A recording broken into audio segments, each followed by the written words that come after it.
The video footage was unmistakable. Ambassador Harris watched in horror as Rhaegor, the Bajoran representative, coldly ordered the execution of little Emily's beloved dog, Max, the animal's only crime, violating an obscure Galactic Council regulation during a routine inspection of Earth. Harris clenched his fists, his mind flashing back to a similar incident during first contact with the Bajorans years ago, when he too had lost a cherished childhood pet.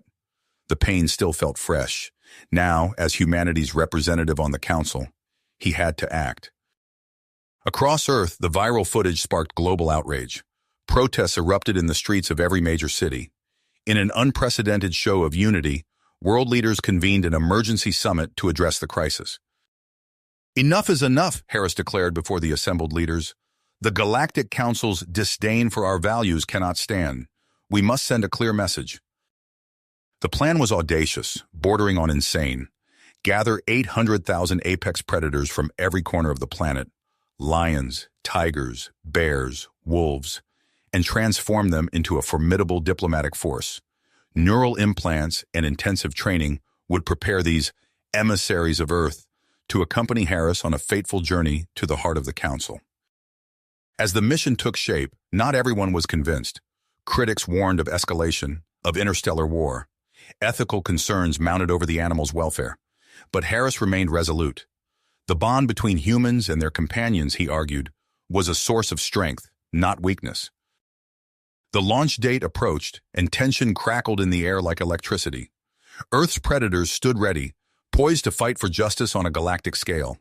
The stage was set for a showdown that would reshape the very foundations of the interstellar order. Humanity's future among the stars hung in the balance. As the intensive training of Earth predator ambassadors reached its final stages, Ambassador Harris found himself facing an unexpected obstacle. Dr. Eliza Brooke, a charismatic and controversial animal rights activist, launched a high-profile campaign against the mission. She argued passionately that subjecting animals to the rigors of space travel and using them as diplomatic tools was a form of exploitation.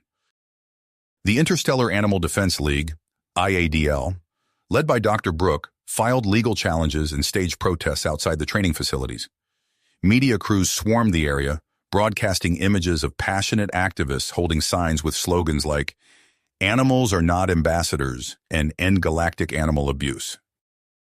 Determined to counter this threat, Harris turned to Dr. Marcus Reeves, a renowned animal behaviorist and trainer who had been working behind the scenes on the mission. Reeves stepped into the spotlight, his calm demeanor and eloquent words a stark contrast to Brooke's fiery rhetoric. "The bond between humans and animals is a source of mutual strength," Reeves said during a press conference, his voice steady and persuasive. "These predators are not being exploited. They are being given a chance to showcase their incredible abilities on a galactic stage, to stand alongside us as equals in the eyes of the cosmos." To prove his point, Reeves invited Brooke and a select group of journalists to observe the training firsthand. They arrived at the sprawling facility, a marvel of technology and innovation, where the predators underwent a rigorous regimen of physical conditioning, mental stimulation, and diplomatic training. As the group toured the enclosures, tensions ran high. Brooke scrutinized every detail, her eyes narrowed in suspicion. The journalists, their cameras rolling, captured every moment. Suddenly, a commotion erupted. Ethan Moore, one of the journalists, had accidentally fallen into the enclosure of a massive Siberian tiger named Sasha. Brooke and the others watched in horror, expecting the worst. But to their amazement, Sasha approached Moore with a gentle demeanor. The tiger nudged the journalist to safety, displaying a level of empathy and intelligence that challenged their preconceptions about the predators. The incident, caught on camera and shared globally, became a turning point in the public debate. Brooke, visibly shaken by what she had witnessed, began to reconsider her stance. In the days that followed, she used her platform to advocate for the ethical treatment of the predator ambassadors and secured a place on the delegation as an observer and animal welfare advisor. As launch day approached, a new challenge emerged. The Galactic Council, alarmed by Earth's sudden unity and drive, dispatched a delegation led by the cunning and ruthless Ambassador Xyloth. The Zagarian, known for his disdain for lesser species, arrived with the stated purpose of conducting a final inspection of the mission. Harris and his team suspected that Xyloth's true intent was to find any pretext to stop the launch and maintain the Council's dominance. A tense series of negotiations and inspections followed, with Xyloth and his team scrutinizing every aspect of the mission. They questioned the safety protocols, the psychological effects on the animals, and the potential for aggression in a confined space environment. Harris, Reeves, and Brooke worked tirelessly to address each concern, showcasing the meticulous planning and cutting-edge technology employed to ensure the success of the mission and the well-being of all involved. In a final showdown, Xyloth made a desperate attempt to sabotage the launch. He secretly planted a device on the ship designed to disable its life support systems. But his plan was foiled by the keen senses of a specially trained wolf named Luna, who alerted her human handler to the hidden device moments before launch. As the massive ship, christened the Ark of Gaia, blasted off into the unknown with its unique crew of humans and predators, the people of Earth watched with a mix of pride, hope, and trepidation. The stage was set for a journey that would test the limits of interspecies cooperation and challenge the very foundations of the Galactic Order. Earth's ambassadors, both human and beast, now faced the daunting task of navigating the complex political landscape of the cosmos. They had proven their worth on their home planet, but the true test lay ahead, in the uncharted territories of the galactic stage. The Ark of Gaia cruised through the inky void of space, its massive hull housing Earth's unique diplomatic force. Ambassador Harris stood on the bridge, gazing at the star-speckled expanse before him. Suddenly, a sharp beep pierced the ambient hum of the ship's systems. "Ambassador, we're receiving a distress signal," Captain Marcus Walker announced, his fingers flying over the holographic display. "It's coming from a vessel designated as the Zephyria." Harris straightened, his eyes narrowing. "What's their status?" "Critical systems failure. They're dead in space." A moment of silence fell over the bridge as the implications sank in. Harris nodded decisively. "This is our chance, Captain. Prepare a rescue team." Within minutes, a shuttle departed the Ark, carrying Captain Walker, a small human crew, and two of Earth's predator ambassadors, Asha, a sleek lioness, and Zephyr, a steel-gray wolf. As they approached the stricken vessel, its alien design became apparent, all angles and gleaming metal, utterly foreign to human eyes. Upon docking, they were met with immediate hostility. Insectoid creatures, their exoskeletons a mosaic of iridescent blues and greens, brandished strange weapons. "We are here to help," Walker said, hands raised in a universal gesture of peace. "We received your distress call." A female Alarai pushed forward, her compound eyes glittering with suspicion. "I am Zilra, Chief Engineer. Your presence here violates our sovereign space. Leave immediately." Before Walker could respond, a distant crash echoed through the ship. Zilra's antennae twitched in alarm. "Trapped crew members," she muttered. Zephyr's ears perked up. Without warning, he darted down a corridor, following some scent or sound imperceptible to the others. Asha bounded after him, her powerful muscles rippling beneath her tawny coat. "Wait!" Zilra called, but the Earth team was already in pursuit of their animal companions. They found Zephyr and Asha pawing at a sealed door, beyond which faint cries could be heard.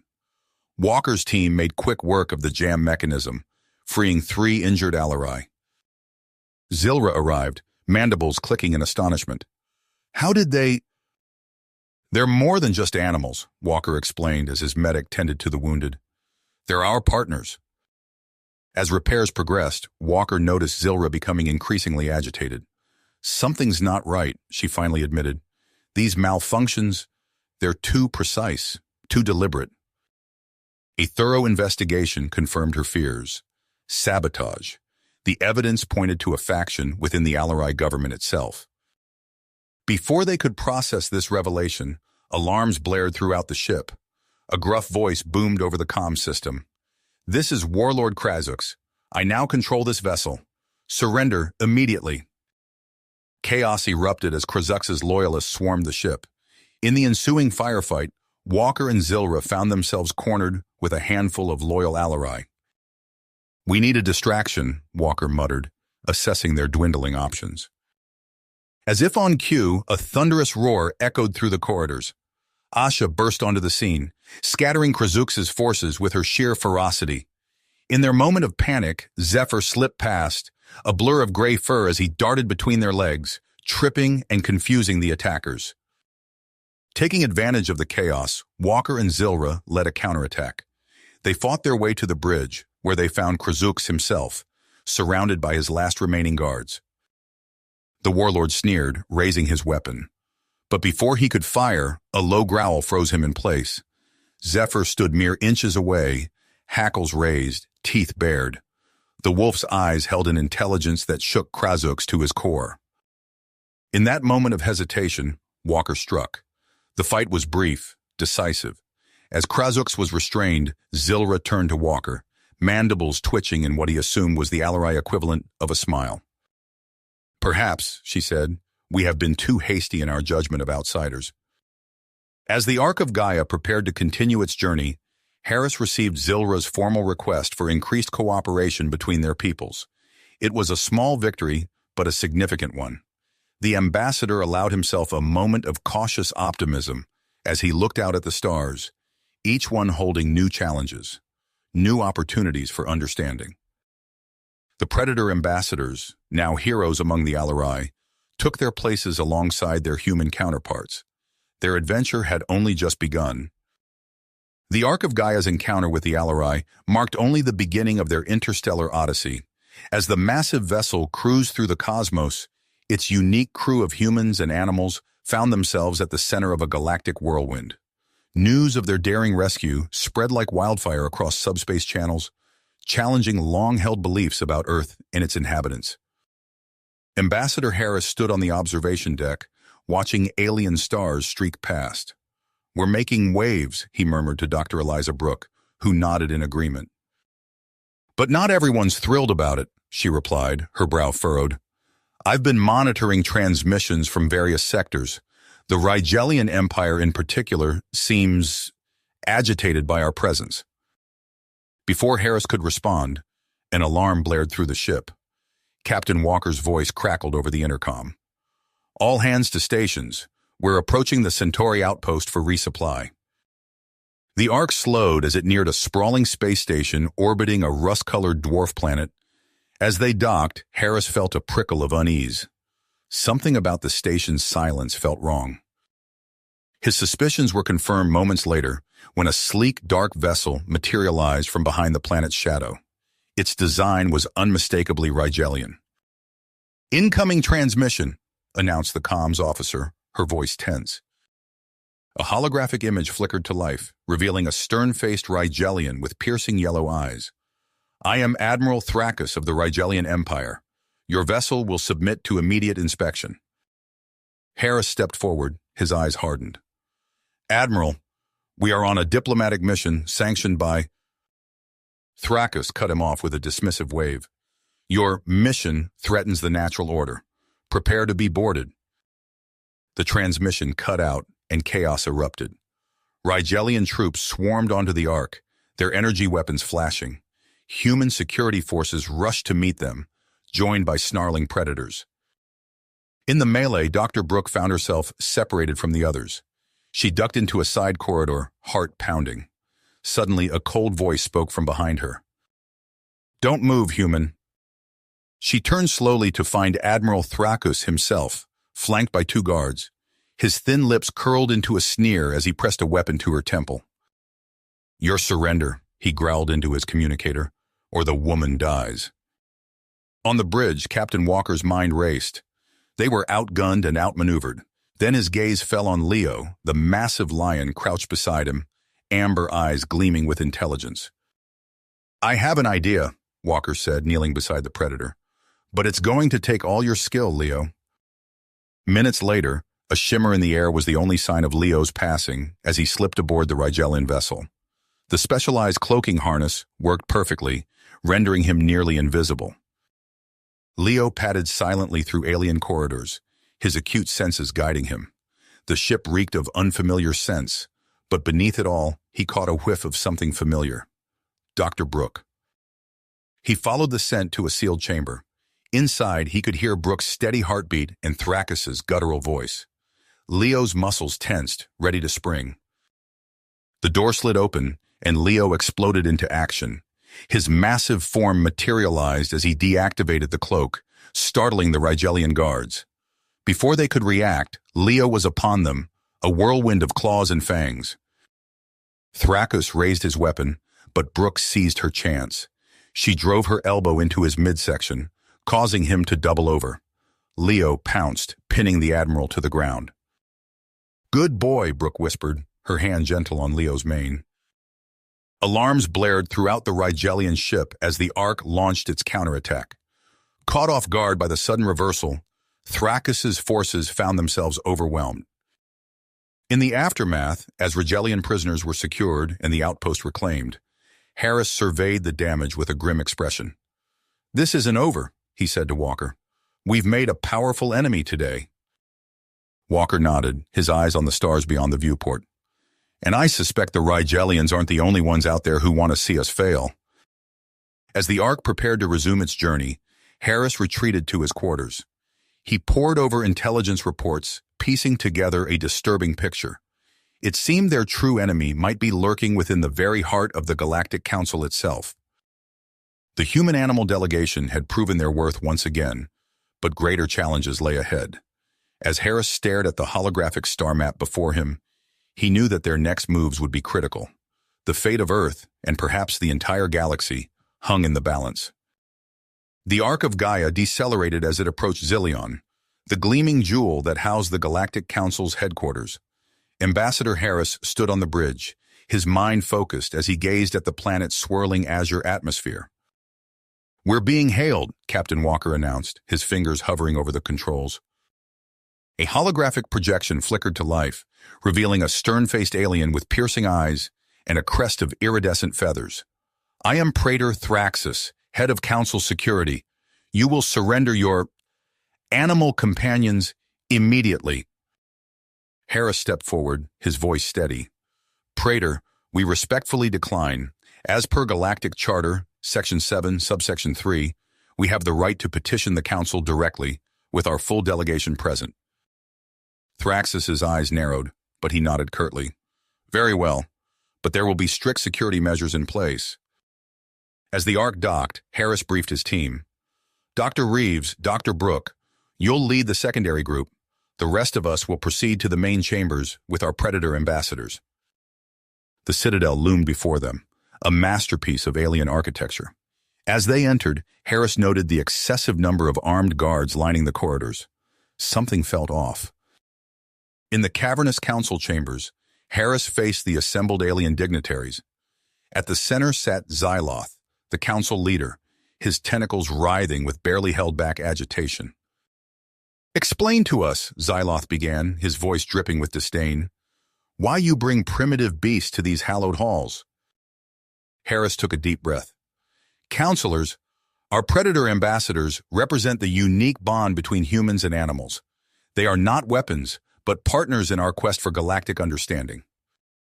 As Harris spoke, Leo the Lion stood regally beside him, his amber eyes scanning the room with unmistakable intelligence. Meanwhile, in a sterile holding area, Dr. Reeves paced nervously. "Something's not right," he muttered to Dr. Brooke. "Why so much security for a diplomatic mission?" His words proved prophetic as alarms suddenly blared. The door burst open, revealing Thraxus flanked by heavily armed troops. "Seize the animals," Thraxus roared. Chaos erupted. Dr. Reeves dove for cover, shouting into his comm device. "Harris, it's a trap!" In the council chambers, the sounds of battle reached them. Xyloth's tentacles lashed out, pointing accusingly at Harris. "You dare bring violence to this sacred place?" Harris's mind raced. He saw the gleam of satisfaction in Xyloth's eyes and realized the truth. "You orchestrated this," he said, his voice low, "to frame us."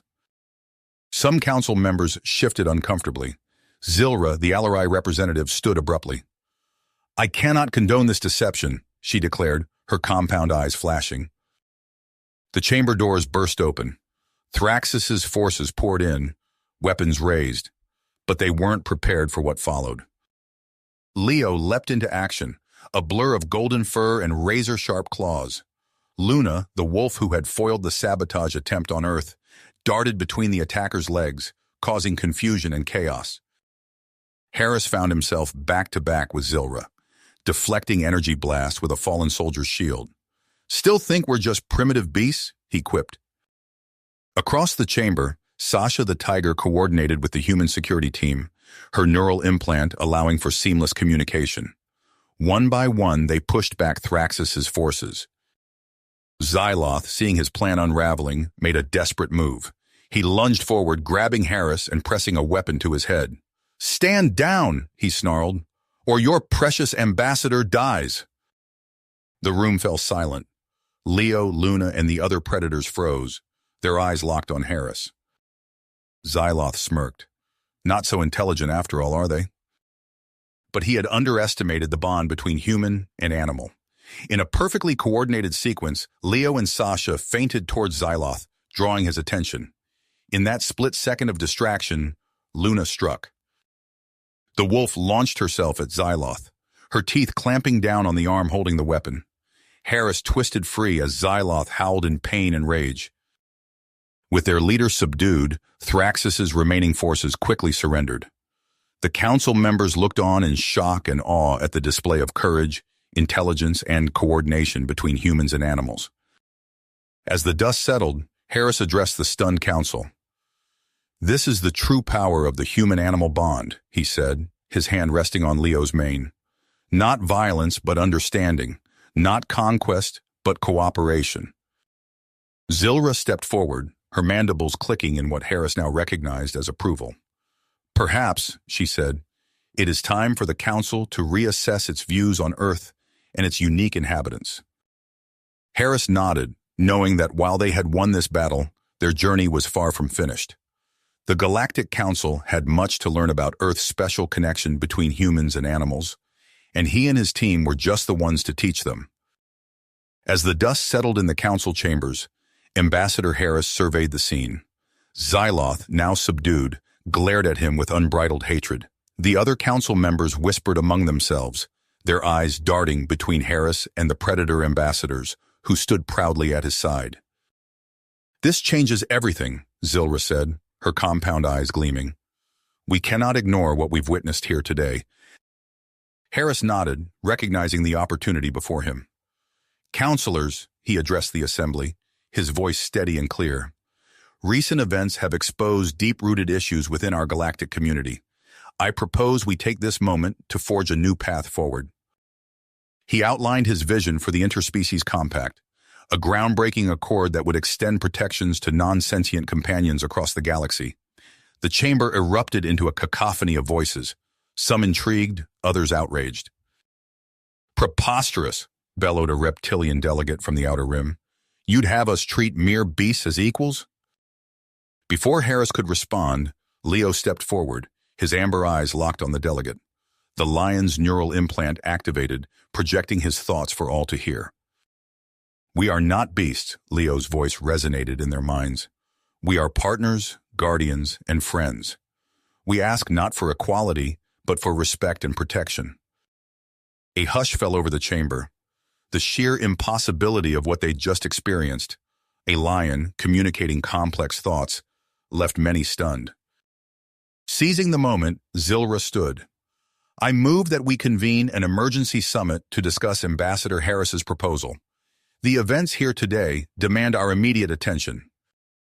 The motion passed, though not without opposition. As delegates filed out, Harris felt a tap on his shoulder. He turned to find Captain Walker, his face grim. "We've got a problem," Walker said in a low voice. "Our security teams have detected multiple unauthorized entries into the Citadel. Something big is going down." Harris's mind raced. He'd expected resistance, but not this soon. "Alert Dr. Reeves and Dr. Brooke," he instructed. "Tell them to be on high alert. We can't let anything jeopardize this summit." As the Orcs crew scrambled to secure their position, a shadowy figure watched from a hidden alcove. Crime Lord Zaxron's lips curled into a sneer as he observed the chaos unfolding. His infiltrators were in place, ready to strike at his command. "Let them have their little summit," Zaxron muttered to himself. Soon they'll learn the true price of challenging the natural order. In the days that followed, delegates from across the galaxy poured into the Citadel. Security was tight, but tensions were higher. Harris worked tirelessly, meeting with representatives, addressing concerns, and building coalitions. On the eve of the summit's opening session, Harris stood on a balcony overlooking the sprawling cityscape of Zillion. Luna, the wolf who had become his closest confidant, padded up beside him. "We've come so far," Harris mused, scratching behind Luna's ears. "But I can't shake this feeling that we're walking into a trap." Luna's neural implant activated, her thoughts clear in Harris's mind. "We are not alone, Harris. Whatever comes, we face it together." As if on cue, alarms blared throughout the Citadel. The summit was under attack. Zaxron's forces struck with precision, disabling communications and isolating key areas of the complex. In the ensuing chaos, Harris found himself separated from his team, cornered by a group of masked assailants. Just as things seemed dire, a blur of fur and fangs burst through the attackers. Luna led a pack of implant-enhanced wolves, their coordinated assault driving back Zaxron's thugs. "Find the others," Harris commanded as he joined Luna. "We need to regroup and secure the delegates." As they raced through the corridors, Harris's mind whirled with possibilities. He knew that to save the summit and the compact, he'd need to outmaneuver Zaxron at his own game. The true test of the human-animal bond was about to begin, with the fate of galactic peace hanging in the balance. The aftermath of the attack on the Citadel left little time for celebration. Ambassador Harris and his team worked tirelessly to secure support for the interspecies compact. Days of intense negotiation and impassioned speeches finally bore fruit as the galactic delegates ratified the groundbreaking accord. As the Ark of Gaia prepared to depart Zillion, Harris stood on the bridge, his eyes fixed on the swirling azure atmosphere below. "We've won a crucial victory," he said to Captain Walker. "But now comes the real challenge." Walker nodded, his hands dancing over the ship's controls. "Implementing the compact across an entire galaxy won't be easy. We're bound to ruffle some feathers." Harris had no idea how prophetic those words would prove. Months passed as the Ark traversed the stars, visiting world after world to oversee the compact's implementation. Most civilizations embraced the new protocols, but pockets of resistance remained. None, however, proved as formidable as the Kyrillan matriarchy. The first sign of trouble came when the Ark entered Kyrillan space. A fleet of sleek predatory vessels materialized around them, their weapon systems thrumming with almost unchecked energy. "We're being hailed," Walker announced, his voice tense. A holographic projection flickered to life, revealing a striking alien female with iridescent scales and eyes like liquid silver. "I am Regent Elixia of the Kyrillan matriarchy," she declared, her voice cold and imperious. "Your presence here violates our sovereign territory. Withdraw immediately." Harris stepped forward, keeping his voice calm and measured. "Regent Elixia, we come in peace as representatives of the Galactic Council, the interspecies compact." "We reject your compact," Elixia interrupted, her eyes flashing. "The matriarchy will not be bound by the whims of lesser beings and their pets." Before Harris could respond, the communication cut off. The Kyrillan ships tightened their formation, weapons locked on the Ark. "Red alert!" Walker barked. "Shields up!" The bridge erupted into a flurry of activity. Harris's mind raced, searching for a diplomatic solution. But the Kyrillans had no interest in talk. A blinding flash of energy lanced out from the lead Kyrillan vessel, slamming into the Ark's shields. The ship shuddered under the impact. "Direct hit!" Walker shouted. "Shields holding at 80%! More beams followed, battering the Ark relentlessly. Harris gripped the edge of a console, his knuckles tightening. "We need to break through to their command ship," he said. "If we can just talk to Elixia." His words were cut short as the ship rocked violently. Alarms blared throughout the vessel. "Multiple hull breaches," Walker reported. "We've got boarders." Through the bridge viewport, Harris saw sleek shuttles latching onto the Ark's hull. Armored figures poured out, their movements fluid and predatory. "Bloodclaw commandos," Walker growled. "Elite Kyrillan shock troops." Harris's hand went to his communicator. "Security teams to all decks. Repel boarders." But as the sounds of battle echoed through the ship, Harris knew their outnumbered security forces couldn't hold out for long. He locked eyes with Walker, a silent understanding passing between them. "Do it," Harris said grimly. Walker nodded and keyed in a series of commands. Throughout the ship, containment fields dropped and doors slid open. The Predator ambassadors were loose. Leo burst onto the bridge, his golden mane filled with energy. Luna and Sasha flanked him, their eyes gleaming with intelligence and battle readiness. "Find the intruders," Harris commanded. "Drive them back." The animals needed no further encouragement. They charged into the fray, their enhanced senses and combat training, making them formidable opponents for even the elite Bloodclaws. Harris turned back to the viewport, watching the furious space battle unfolding around them. He allowed himself a moment of hope. Perhaps they could turn this around, force the Karillans to the negotiating table. But then Walker's voice cut through the chaos, filled with dread. "Ambassador, we've lost contact with Dr. Brooks' lab. The Bloodclaws breached that section." Harris felt his blood run cold. He opened his mouth to respond, but before he could, Regent Alexia's face appeared on the main screen once more. Her silver eyes glittered with triumph. "Your resistance is admirable, but futile," she purred. "I have your scientist. Surrender now, or watch her die." The image shifted, revealing Dr. Brooke held at gunpoint by a Bloodclaw soldier. Harris's mind raced, searching for a solution that wouldn't doom either his friend or their mission. It was Dr. Reeves who broke the tense silence, his voice steady despite the fear in his eyes. "I have a proposal," he said, stepping forward, "one that might satisfy both our people's honor." Harris turned to his colleague, hope warring with apprehension. Whatever came next would change the course of their mission, and perhaps the fate of humanity and all alien species itself. Dr. Reeves cleared his throat, drawing all eyes to him. "Regent Alexia, I propose a challenge. Allow our Anika to engage in a psychic duel with your finest telepath. If we win, you hear us out. If we lose, we leave Kyrillan space immediately." Alexia's silver eyes narrowed, considering the offer. After a tense moment, she nodded. "Agreed. Prepare yourselves." The next hours passed in a blur of preparation. Anika, the team's empathic guerrilla ambassador, sat in deep meditation, her massive form eerily still. Harris paced the bridge, his mind racing with potential outcomes. When the time came, Anika faced off against a lithe Kyrillan telepath in a specially prepared chamber. As their minds clashed in an invisible battle, the air itself seemed to crackle with psychic energy. Minutes stretched into hours. Both combatants trembled with exertion, sweat beading on their brows. Finally, with a gasp, the Kyrillan telepath collapsed. Anika stood victorious, her eyes glowing with residual power. Alexia's face appeared on the display, her expression a mix of shock and grudging respect. "You've won your audience, Ambassador. We will talk." In the days that followed, Harris worked tirelessly to negotiate with the Kyrillan matriarchy. Progress was slow but steady.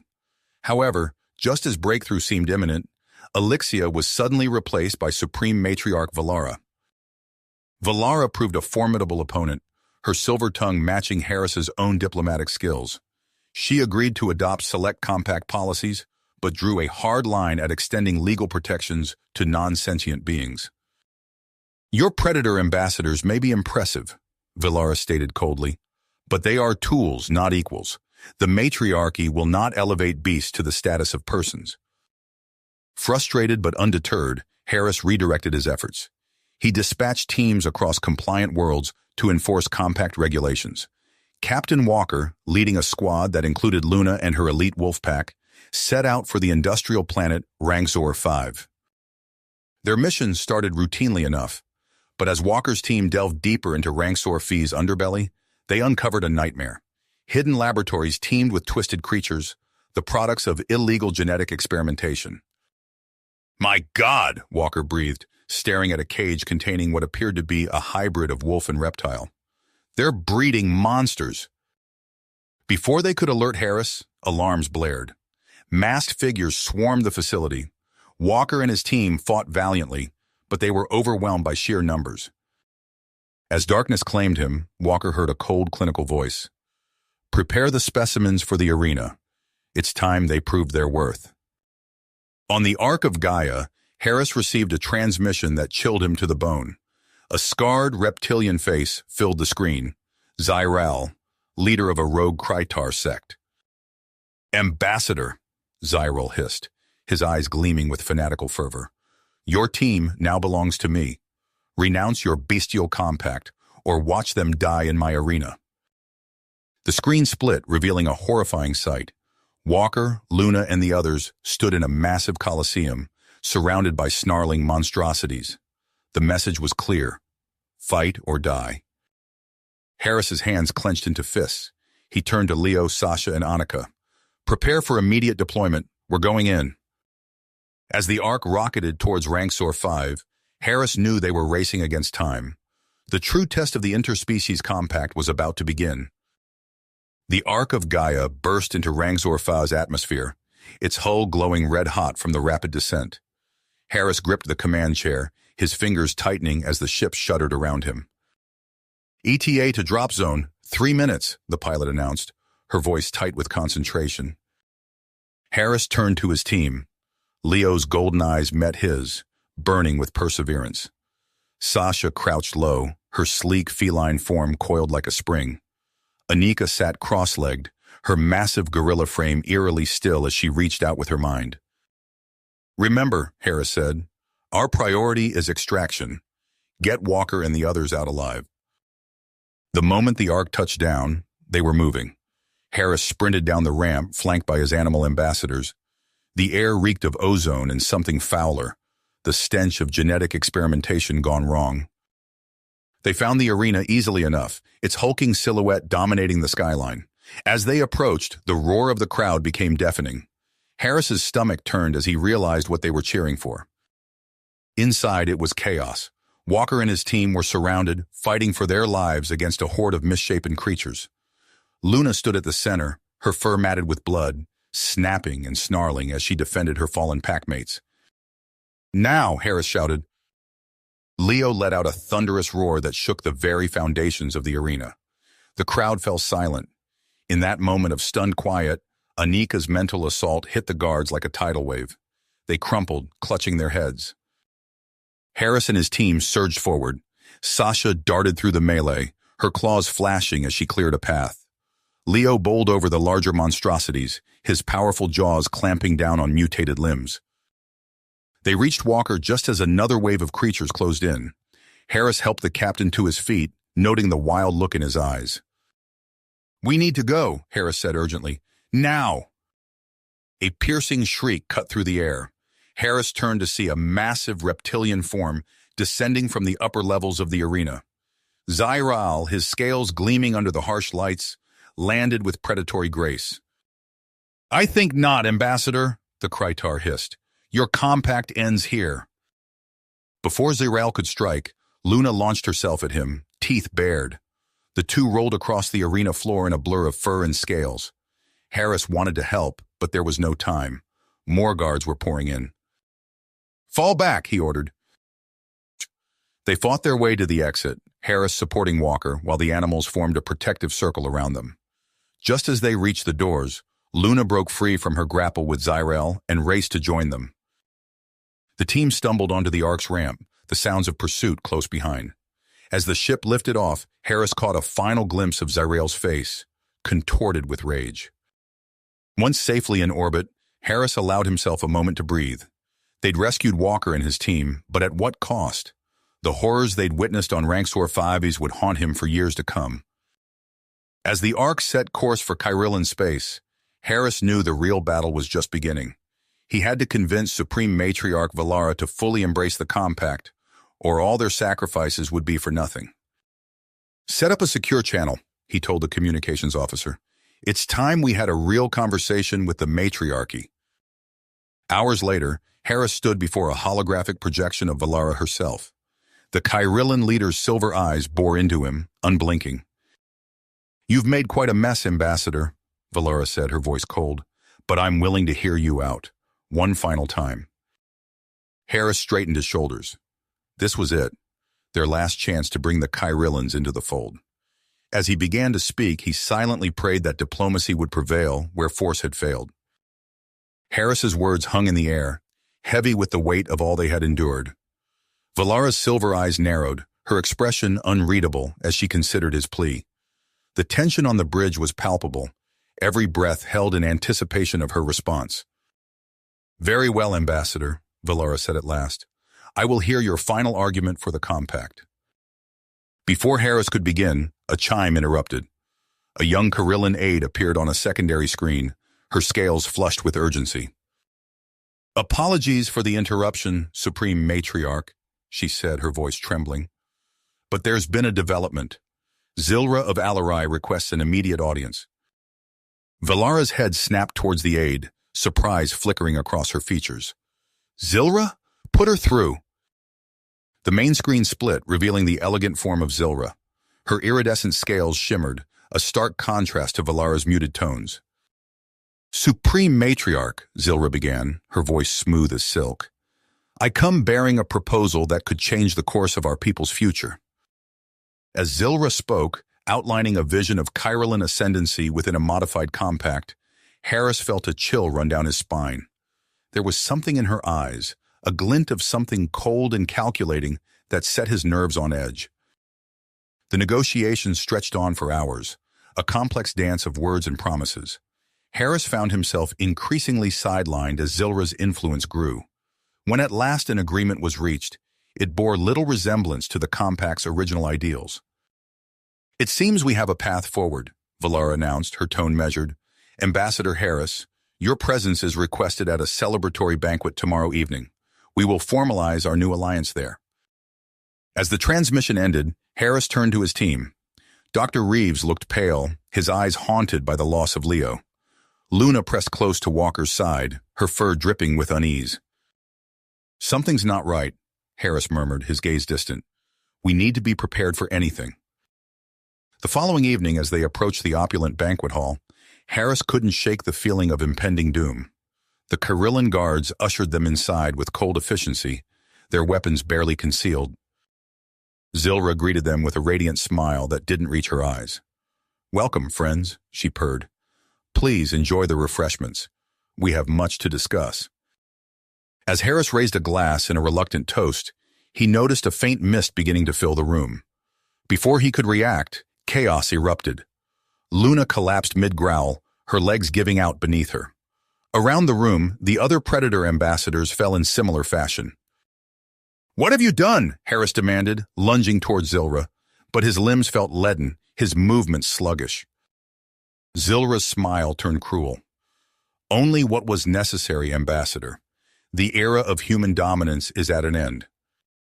Masked figures swarmed into the hall, restraining the humans with practiced efficiency. Harris struggled against his captors, his mind racing. As the room spun around him, he caught sight of Dr. Reeves being forced to his knees beside Annika's prone form. "No," Harris gasped, realization dawning. "You can't—" But his protests were cut short as a hood was roughly pulled over his head, plunging him into darkness. The last thing he heard was Zilra's cold laughter, echoing through the hall like a death knell for everything they had fought to achieve. You have reached the end of the story. If you enjoyed this story and want to support us, please leave a like and subscribe to our channel, and for every comment that says 88, I will heart every single one of them. Thank you for your time.